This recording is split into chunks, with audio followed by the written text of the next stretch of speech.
মিজানুর রহমান আজহারি সাহেবের পুরা ছবি ভিডিও এআই দিয়ে কপি করে বিজ্ঞাপন চালিয়ে একটা প্রতারক চক্র বিভিন্ন ধরনের মেডিসিন, বিশেষ করে যৌন মেডিসিন বিক্রি করতেছে। দেখেন, আজহারি ভাইয়ের মতো একজন স্কলার, তিনি ফেসবুকে বিজ্ঞাপন দিবেন যৌন মেডিসিন বিক্রি করার জন্য। বাংলাদেশটা হলো টাউটের উপর বাটপাড়ি। এইখানে তারা একজন স্কলারের ভিডিওকে এআই দ্বারা তার কণ্ঠ, চেহারা পুরো হুবহুব নকল করে প্রোডাক্ট বিক্রি করতেছে। আমরা দেখলাম সিআইডি তাদেরকে ধরেছে, এরকম একজন না 10 জন, এবং তাদের প্রোডাক্ট কি পরিমাণ অর্ডার করা হয়েছে সেই প্রোডাক্টের গোডাউনের যে ছবি আমি দেখলাম, আশ্চর্য হয়ে গেলাম। এই দেশের মানুষ কতটা টেকনোলজির দিক থেকে যেমন টাউট বাটার সুপার ফাস্ট, আবার যারা অর্ডারকারী তারাও কতটা বোকা যে এখানে অর্ডার করেছে মেডিসিন বা বিভিন্ন পণ্য। এরকম আজহারি ভাই সহ, শায়েখ আহমদুল্লাহ হুজুর সহ আপনার বিভিন্ন স্কলারদের ছবিকে নকল করে, ফেক করে আপনার বিজ্ঞাপন চালাচ্ছে। আর বিজ্ঞাপনের মধ্যে এমনভাবে প্রেজেন্টেশন করতেছে, এমনভাবে প্রোডাক্ট বিক্রি করতেছে, মনে হচ্ছে যে এটা মনে হয় শায়েখ মিজানুর রহমান আজহারির কোম্পানির প্রোডাক্ট, মনে হয় যেন এটা শায়েখ আহমদুল্লাহর,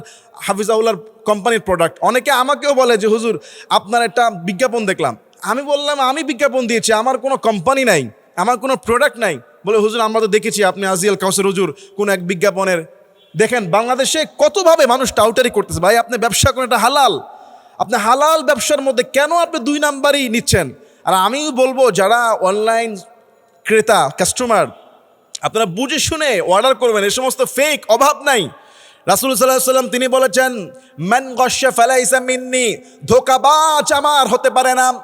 যে ব্যক্তি মানুষের সঙ্গে ধোঁকাবাজি করে সে আমার উম্মত নয়। আজকে পৃথিবীতে ধোঁকাবাজি, ছালছাতুরি, মিথ্যা, কত রকমের অসাধু ব্যবসা আপনি দেখেন, আশ্চর্য হয়ে যাবেন। 10 জনকে ধরেছে, এরকম আরো কত প্রতারক চক্র আছে বাংলাদেশের মধ্যে। টাউট বাটপারি, এরপরে আপনার বিকাশের চক্র, ব্যাংক লেনদেন, এগুলি হ্যাকিং করার জন্য কত ফোন, কত মেসেজ, কত রকমের লিঙ্ক। আল্লাহ আমাদের সবাইকে, মুসলমানদেরকে এই সমস্ত চোর, চিটার, বাটপার থেকে, এই সমস্ত ট্র্যাপ থেকে আল্লাহ আমাদেরকে হেফাজত করুক। আল্লাহুম্মা আমিন।